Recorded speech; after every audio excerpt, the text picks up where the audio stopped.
Breaking news చూస్తున్నారు.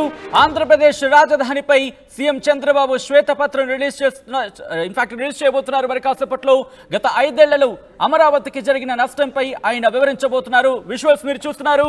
రైతుల ఇబ్బందులపై power point presentation ఇవ్వబోతున్నారు బాబు. రాజధాని నిర్మాణంపై ఇప్పటికీ వివిధ సంస్థలతో బాబు భేటీ అయ్యారు. కొద్ది రోజుల క్రితం చూసాం, ఇన్ఫాక్ట్ 4 రోజుల క్రితం పోలవరం అంశానికి సంబంధించి వైట్ పేపర్ రిలీజ్ చేస్తుంది ఆంధ్రప్రదేశ్ ప్రభుత్వం. లైవ్ విజువల్స్ మీరు చూస్తున్నారు. ఆంధ్రప్రదేశ్ ముఖ్యమంత్రి నారా చంద్రబాబు నాయుడుకి సంబంధించి విజువల్స్ మీరు చూస్తున్నారు. అధికారులు కూడా ఈ కార్యక్రమంలో ఉన్నారు. మరి కాసేపట్లో అమరావతిపై శ్వేతపత్రం రిలీజ్ చేయబోతోంది ఆంధ్రప్రదేశ్ ప్రభుత్వం. దానికి సంబంధించిన విజువల్స్ మీరు చూస్తున్నారు. ఆంధ్రప్రదేశ్ రాజధానిపై ముఖ్యమంత్రి చంద్రబాబు శ్వేతపత్రం రిలీజ్ చేయబోతున్నారు. పవర్ పాయింట్ ప్రెజెంటేషన్ కి సంబంధించి ఏర్పాట్లు చేశారు ఇప్పటికే అధికారులు. మీడియా ప్రతినిధులు కూడా అక్కడికి చేరుకున్నారు. విజువల్స్ మీరు చూస్తున్నారు. మరి కాసేపట్లో ఆయన పవర్ పాయింట్ ప్రెజెంటేషన్ ఇవ్వబోతున్నారు.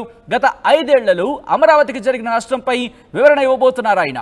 దీంతో పాటు రైతుల ఇబ్బందులపై కూడా పవర్ పాయింట్ ప్రెజెంటేషన్ ఇవ్వబోతున్నారు. రాజధాని నిర్మాణంపై ఇప్పటికీ వివిధ సంస్థలతో బాబు భేటీ అయ్యారు. నెక్స్ట్ ఏం చేయబోతున్నారు, అమరావతికి సంబంధించి నిర్మాణ విషయంలో ఎటువంటి కార్యాచరణకు వెళ్ళబోతున్నారు, గతంలో ఏం జరిగింది, గతంలో తమ హయాంలో ఏం జరిగిందన్న అంశానికి సంబంధించి వాటిని గత ప్రభుత్వ హయాంలో ఏం జరిగింది వీటికి సంబంధించి బేరేజ్ వేస్తూ వాటిని కంపేర్ చేస్తూ పవర్ పాయింట్ ప్రెజెంటేషన్ ఇవ్వబోతున్నాడు. చంద్రబాబు రెడీ అయ్యారు. ఎస్, ఆ పవర్ పాయింట్ ప్రెజెంటేషన్ అలాగే శ్వేతపత్ర విడుదలకు సంబంధించి ఆ కార్యక్రమాన్ని చూద్దాం. ప్రభుత్వం ఇవ్వదలుచుకున్న 7 వైట్ పేపర్స్లో ఆ సిరీస్లో ఇది రెండోది. ముఖ్యంగా అమరావతి, ఒక అమరావతి ప్రాజెక్ట్, దాని ఇంపార్టెన్స్ ఏంటి, అదేవిధంగా ఈరోజు ఆ ప్రాజెక్ట్ని ఏ విధంగా నిర్వీర్యం చేశారు, ఏ విధంగా విధ్వంసం చేశారో నేను అన్నీ చెప్పిన తర్వాత మళ్ళీ ఒకసారి ఎక్స్ప్లెయిన్ చేస్తాను. మొట్టమొదటిసారిగా మీరు ఒకసారి చూస్తే నెక్స్ట్, దీనికంటే ముందు లండన్లో ఉన్న అమరావతి పెవిలియన్ దగ్గరలో ఉన్నాము. ఇన్ఫ్యాక్ట్ దగ్గరలో కాదు, ఇప్పుడు మనం అమరావతి పెవిలియన్ బ్రిటిష్ మ్యూజియంలో భాగమైనటువంటి అమరావతి పెవిలియన్లోకి మనం ఎంటర్ అవుతున్నాము. సో యూ కెన్ సీ అత్యద్భుతమైనటువంటి అమరావతి శిల్ప సంపద మీరు చూడొచ్చు. మీరు కుడివైపున కన్నా చూసినట్లయితే అమరావతి సంబంధించిన ఆనాడు స్తూపానికి సంబంధించినటువంటి రిలిక్స్ ఏవైతే ఉన్నాయో అవన్నీ కూడా ఇక్కడ ప్రిజర్వ్ చేయడం జరిగింది. అదృష్టవశాత్తు ఎంతో చరిత్ర కలిగినటువంటి ఈ అమరావతి శాతవాహనుల రాజధానిని తిరిగి మన రాజధానిగా నిర్ణయించడం అన్నది చాలా ముదావహం. ఎందుకంటే అమరావతి అన్నది కేవలం భారతదేశంలోనే కాదు, ప్రపంచ ప్రఖ్యాతి చెందినటువంటి నగరం. ఎంతోమంది చరిత్రకారులకి, ఆర్కియాలజిస్టులకి కూడా అమరావతి అన్నటువంటిది చాలా ఇంపార్టెంట్. చాలా చేసుకోవడం అన్నది మన అదృష్టం. ఎందుకంటే మనకి ఆంధ్ర రాష్ట్రంలో అమరావతిని మించి ముఖ్య పట్టణం కానీ, అమరావతిని మించిన చారిత్రకమైనటువంటి పట్టణం కానీ మనకి లేదు అన్నది. మీరు ఒకసారి ఇది చూస్తే బ్రిటిష్ మ్యూజియంలో ఉంది. అమరావతికి ఒక గ్యాలరీ ఉంది. శాతవాహనుల కాలంలో అమరావతి రాజధానిగా ఆనాడు పరిపాలించిన నగరం అది. ఎగ్జాక్ట్గా ఇన్ని దశాబ్దాల తర్వాత మళ్ళీ అమరావతి పేరు రావడం, అది కోయిన్సిడెన్స్ కావచ్చు కానీ ఓసారి చరిత్ర. దీంట్లో చాలా సెంటిమెంట్ కూడా ఉంది. రాష్ట్రం విభజన జరుగుతుందని ఎవరు ఊహించలేదు. మళ్ళీ ఇక్కడ రాజధాని పెడతామని ఊహించలేదు. మళ్ళీ శాతవాహనుల కాలం నాటి అమరావతి పేరు, నేను మొన్న కూడా చెప్పాను, నేను ఆ రాజధాని పేరు పెట్టాలనుకున్నప్పుడు రామోజీరావు గారు ఒక రీసెర్చ్ చేసి ఆయనకు ఈ రాష్ట్రం మీద ఉండే ప్రేమతో నాకు ఒక నోట్ పంపించాడు. మీరు ఏ పేరంటే ఆ పేరు పెడతారేమో, మీరు ఆలోచించండి. ఇది ఒక చరిత్ర సృష్టించే నగరం. కాబట్టి నేను కూడా పరిశోధన చేశాను. నాకుండే వనరులతో పరిశోధన చేసిన తర్వాత ఈ నగరానికి ఈ పేరు పెడితే చాలా బాగుంటుందని ఆయన ఒక సూచన చేశాడు. సూచన చేసిన తర్వాత నేను క్యాబినెట్లో 10 మందితో డిస్కస్ చేశాను. 10 మందికి 10 మంది యాక్సెప్ట్ చేశారు. దీన్ని బయట పెడితే 100 మందికి 100 మంది యాక్సెప్ట్ చేశారు. అంటే ఏమాత్రం కాంట్రవర్సీ లేకుండా యునానిమస్గా అమరావతి పేరుని యాక్సెప్ట్ చేయడం జరిగింది. అలాంటి ఒక చరిత్రాత్మకమైనటువంటి నగరం అమరావతి. ఆ పుణ్యఫలమేమో చెప్పలేము. ఈరోజు మీరు చూస్తే నేను రాజధాని పేరు పెట్టిన తర్వాత ఫౌండేషన్ వేసేటప్పుడు మన నీరు, మన మట్టి, మన అమరావతి ఒక ఆలోచన వచ్చింది, ఒక సెంటిమెంట్లుగా కూడా. అన్ని గ్రామాల నుంచి, ప్రతి ఒక్క గ్రామంలో నుంచి ఆ గ్రామంలో ఉండే పవిత్రమైన మట్టిని, పవిత్రమైన నీళ్ళని, ఆ గ్రామాల్లో ఉండే దేవాలయాలు, అది హిందూ దేవాలయం కావచ్చు, మసీదు కావచ్చు, లేకపోతే చర్చ్ కావచ్చు, ఇంకొకటి కావచ్చు, ఏదైనా సరే అక్కడ పూజలు చేసి ఆ పూజల ఫలితంగా ఈ మట్టిని తీసుకొచ్చి అమరావతికి చేర్చారు పవిత్రమైన భావంతో. దేశంలో ఉండే అన్ని పవిత్ర దేవాలయాల్లో ఇలాంటి కార్యక్రమం చేపట్టాం. ప్రపంచంలో ఉండే మనుషులనే వ్యక్తులు ఎవరైనా సరే మనం నమ్మేది దేవుణ్ణి. దేవుడు ఏ రూపంలో అనుకోవచ్చు, కానీ ఏ దేవుడైనా కావచ్చు, కానీ ఏ మతస్థులైనా కావచ్చు, కానీ అల్టిమేట్గా మనం అందరం నమ్మేది దేవుణ్ణి. అలాంటి ప్రపంచంలో ఉండే అన్ని ప్రార్థనాలయాల్లో పవిత్రమైన మట్టిని, పవిత్రమైన నీరుని పూజలు చేసి తీసుకొచ్చారు. ఆ ఆశీస్సులు ఉన్నాయి. ఆ మహిమే కాపాడిందని నేను అనుకుంటున్నా. ఇంకొక పక్కన మీరు ఒకసారి చూస్తే ప్రధానమంత్రి పార్లమెంటు సాక్షిగా యమునా నీటిని, పార్లమెంటు యొక్క పవిత్రమైన మట్టిని తీసుకొచ్చి, ఈ పార్లమెంటు అంటే ఈ మట్టిని మీరు ఒక ఇది ఆయన చెప్తూ, పార్లమెంటు పూర్తిగా సహకారం ఉంటుంది అమరావతికి, చట్టాలను చేసి దేశానికే చట్టాలు నిర్మించే పార్లమెంటు కూడా మీకు అండగా ఉంటుందని ప్రధానమంత్రి గారు చెప్పడం, అదే మాదిరిగా ఆ తర్వాత జరిగిన కార్యక్రమాలను మీరు చూస్తే ఆయనే ఫౌండేషన్ వేయడం, ఇది ఒక చరిత్ర. ఇలాంటి ఇప్పుడు కూడా ప్రపంచంలో గల అన్ని పవిత్ర దేవాలయాలు తీసుకొచ్చాం. ఈ మట్టి కూడా ఇప్పటికి కూడా మీరు చూస్తే అదే మాదిరిగా చేశాం. మొన్న కూడా నేను ప్రార్థనలు చేసి వచ్చాను అక్కడనే. ఎవరు కూడా అక్కడవన్నీ రోడ్లో ఉండే మట్టి కూడా దూకొని పోయారు, కానీ ఈ మట్టిని తాకలేకపోయారు.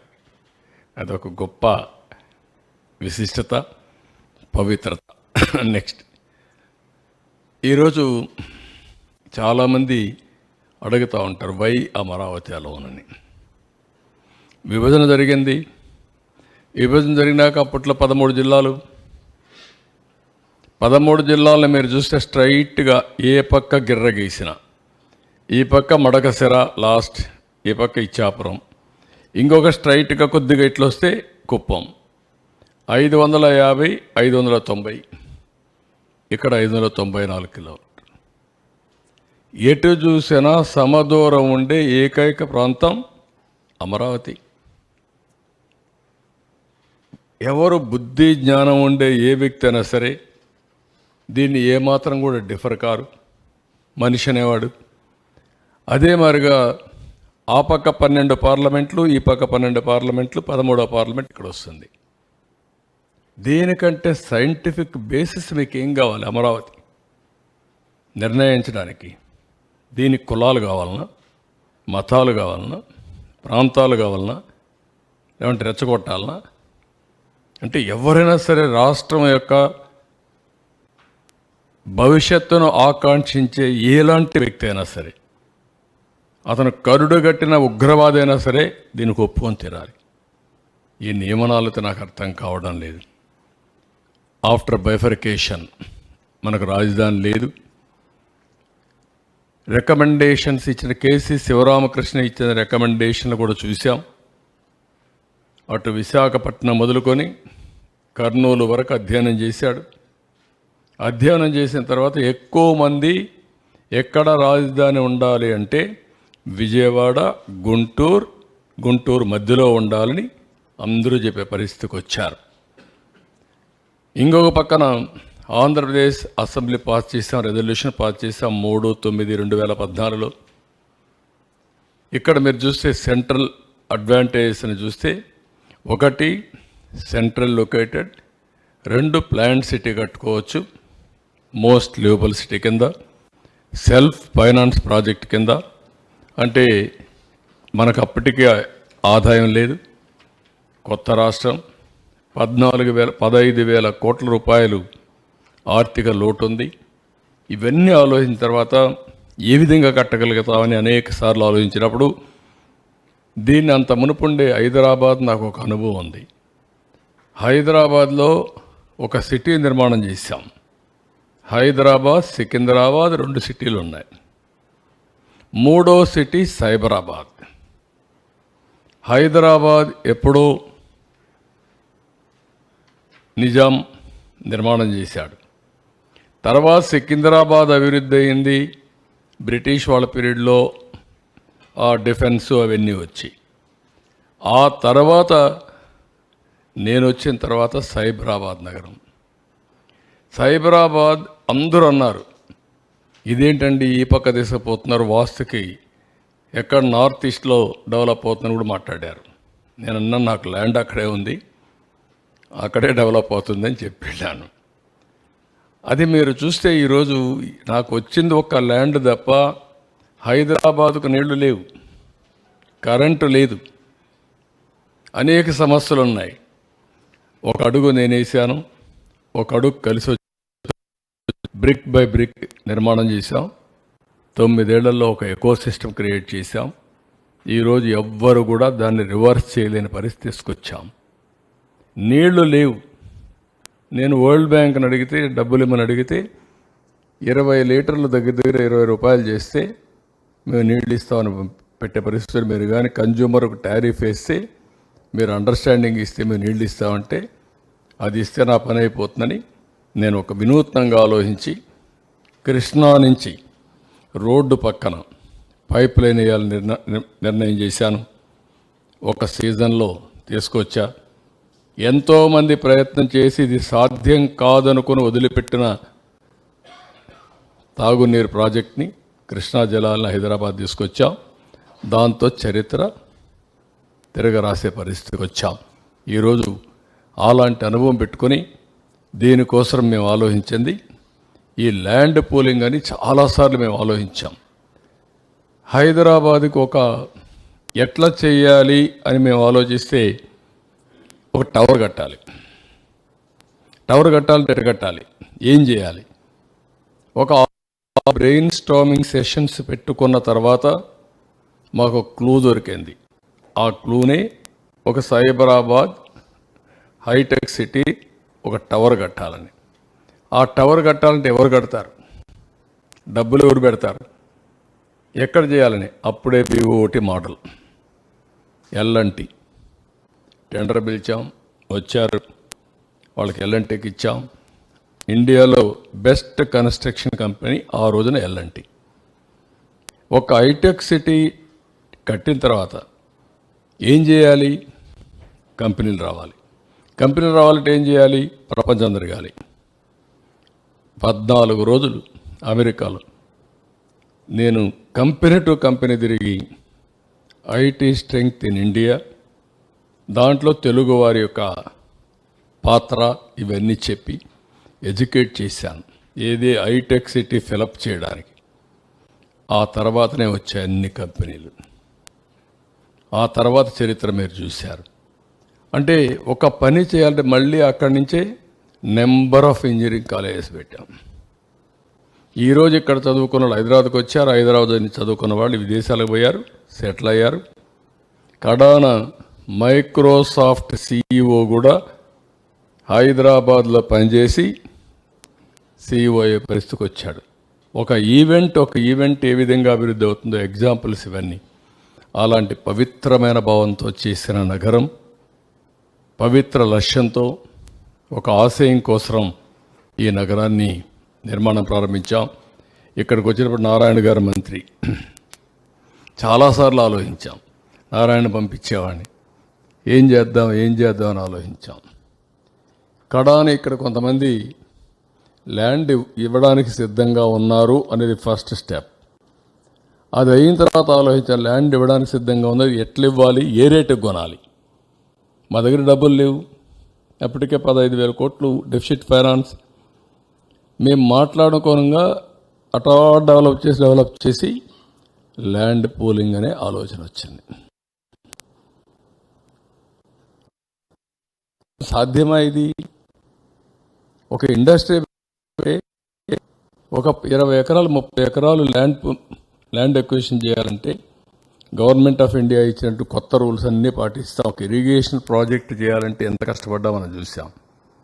కానీ నాకు ఒక సంతోషం, నేను కట్టిన ఏ ప్రాజెక్ట్ అయినా మీరు తీసుకుంటే సిచ్యువేషన్లో ముందుకు పోయా. నేను ఒకటే మనసులో పెట్టుకున్నాను, ఒక ప్రాజెక్ట్ చేయాలంటే ఎంత కష్టపడ్డా మనం చూసాం. కానీ నాకు ఒక సంతోషం, నేను కట్టిన ఏ ప్రాజెక్ట్ అయినా మీరు తీసుకుంటే విన్ సిచ్యువేషన్లో ముందుకు పోయా.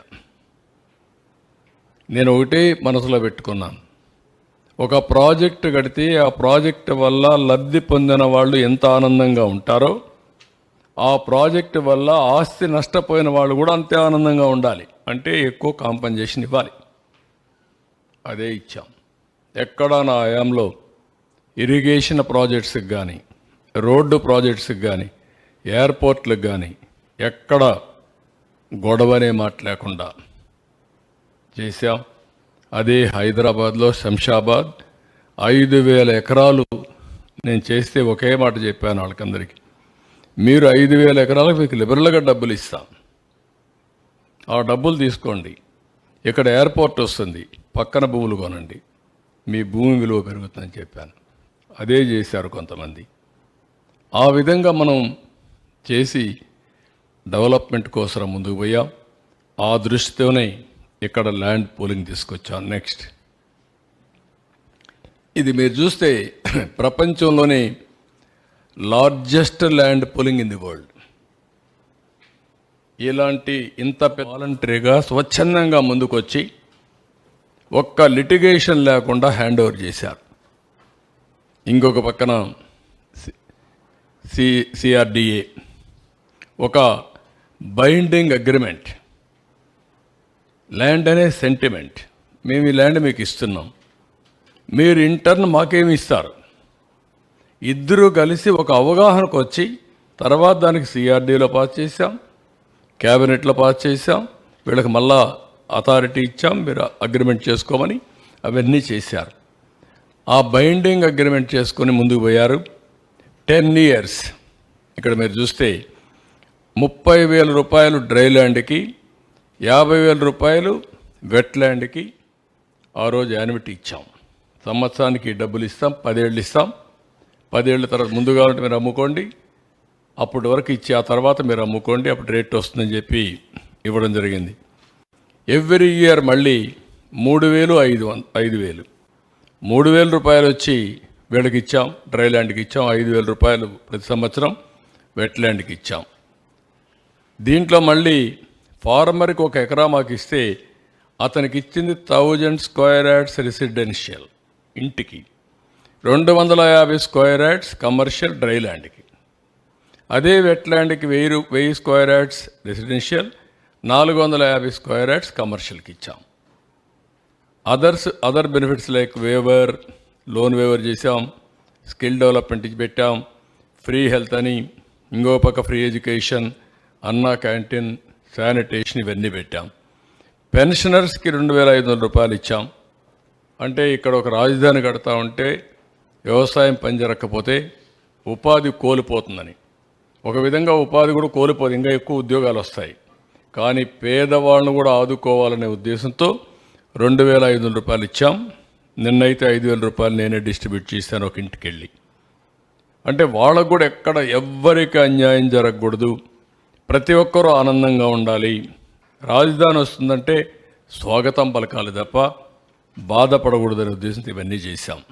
నెక్స్ట్, ఇక్కడ మొత్తం మీరు చూస్తే ఈ ల్యాండ్లో వెల్త్ క్రియేషన్ మోడల్లో land available trunk roads and other ఇన్ఫ్రాస్ట్రక్చర్కి 27,885, రిటర్నబుల్ ప్లాట్స్ మళ్ళా రైతులకు ఇచ్చేది 11,824, అదర్ పర్పస్కి ఉపయోగించేది 14,037, ల్యాండ్ అవైలబుల్ ఫర్ మానిటైజేషన్ 8,274. మొత్తం ఇక్కడ ల్యాండ్ వాళ్ళు ఇచ్చింది కాకుండా గవర్నమెంట్ ల్యాండ్ అవన్నీ కలుపుకుంటే 53,715 ఎకరాలు మొత్తం వచ్చే పరిస్థితికి వచ్చింది. ఇవన్నీ కూడా మేము ఆలోచించింది. ఈ ల్యాండ్ ఏదైతే ఉందో మానిటైజేషన్కి 8,274 ఎకరాలు గవర్నమెంట్ పెట్టుకుంటే అన్నీ డెవలప్ చేస్తూ ఉంటే దీనికి విలువ పెరుగుతుంది, ట్యాక్సెస్ వస్తాయి, ట్యాక్సెస్ గవర్నమెంట్కి వస్తాయి. ఈ ల్యాండ్ అమ్మినా సరే రాజధాని కట్టచ్చనే ఉద్దేశంతో ముందుకు పోయాం. ఇదే మరి ఇంకొక పక్కన wealth generation due to economic activity, increase in tax collection due to construction service sector, ఇంకొక పక్క ట్యాక్స్ బేస్ విపరీతంగా పెరుగుతుంది, మల్టిప్లయర్ ఎఫెక్ట్లో ఎకానమీ అభివృద్ధి అవుతుంది, రిసోర్స్ జనరేషన్ అవుతాయి, వెల్త్ డిస్ట్రిబ్యూషన్ ఈ యొక్క వెల్త్ క్రియేట్ చేసి ఆదాయం పెంచితే సంక్షేమ కార్యక్రమాలు కూడా ఈ డబ్బులు మనకు వస్తాయని ముందుకు పోయాం. నెక్స్ట్, దీనిపైన మీరు ఒకసారి చూసినప్పుడు government of India capital gains exemption ఇచ్చారు రైతుల కోసం. ఇంకొక పక్కన 2,500 కోట్ల రూపాయలు రాజధానికి ఇవ్వడానికి ముందుకు వచ్చారు, అప్రూవల్ ఇచ్చారు. 1,500 కోట్ల రూపాయలు డబ్బులు కూడా రిలీజ్ చేశారు. ప్రైమ్ మినిస్టర్ వచ్చి ఫౌండేషన్ వేశాడు. జగన్మోహన్ రెడ్డి రాజధాని నడిమధ్యనే ఉండాలి అని గట్టిగా చెప్పాడు. 30,000 ఎకరాలు ఉండాలని చెప్పాడు. అసెంబ్లీలో స్పీచ్ ఇచ్చాడు. ఆ రోజు నేను అన్నీ కూడా చెప్పాను ఏమేం చేస్తామని, అన్నిటికీ ఒప్పుకున్నాడు. ఇక్కడ ఇల్లు కట్టాడు. ఇల్లు కట్టినప్పుడు కూడా నాకు ఇల్లు లేదు ఆయనకి ఇల్లు ఉందని చెప్పి గొప్పలు చెప్పుకున్నాడు, ఓట్లు వేయించుకున్నాడు. తర్వాత ఏం చేశారో మీరే చూస్తారంటే ఇది క్లియర్గా ఇక్కడే ఉండాలి, రాష్ట్రం మధ్యలో ఉండాలి, ఎలాంటి విభేదాలు ఉండకూడదు, అందరం కలిసి చేయాలని చెప్పిన పెద్ద మనిషి ఏం చేశాడో మీరు చూశారు. ఇక్కడికి వచ్చినప్పుడు సింగపూర్ లాంటి గవర్నమెంట్స్ అన్నీ మనకు సపోర్ట్ చేశారు, ప్లానింగ్ ఇవన్నీ ఇవ్వడానికి కొత్త రాజధానికి. International funding agencies like world bank, AIBP, JICA, KFW వీళ్ళు కూడా ముందుకు వచ్చి ఆర్థిక సహాయానికి వచ్చారు. హడ్కో, పిఎస్సీలు అన్నీ కూడా ముందుకు వచ్చి పబ్లిక్ సెక్టర్ బ్యాంక్స్ ముందుకు వచ్చాయి. అందరూ కూడా విల్లింగ్నెస్ ఇచ్చి ఈ ప్రాజెక్ట్ని సపోర్ట్ చేసే పరిస్థితికి వచ్చారు. నెక్స్ట్, ఇక్కడ మీరు చూస్తే సింగపూర్తో ఒక ఎంఓయూ చేశాం. సింగపూర్ గవర్నమెంట్ ఎప్పుడు కూడా ప్రపంచంలో most respectable government, small state, most respectable, integrity కానీ ఎఫిషియన్సీ కానీ ఆనెస్టీలో కానీ నోబడి కెన్ క్వశ్చన్ సింగపూర్. అలాంటి కంట్రీ ముందుకొచ్చి ఫ్రీగా మనకు ఒక మాస్టర్ ప్లాన్ తయారు చేయించారు. First capital region concept master plan ఇచ్చారు. మొత్తం ఏరియా అంతా కూడా గుడివాడ లేకపోతే ఇక్కడ ఈ పక్క చిలకలూరుపేట ఇవన్నీ కలిపి ఒక క్యాపిటల్ రీజియన్కి ఇచ్చారు. ఆ తర్వాత క్యాపిటల్ సిటీ మాస్టర్ ప్లాన్ ఇచ్చారు. ఆ తర్వాత seed capital area detailed master plan కూడా డీటెయిల్స్ ఇచ్చారు. ఈ డీటెయిల్డ్ మాస్టర్ ప్లాన్లో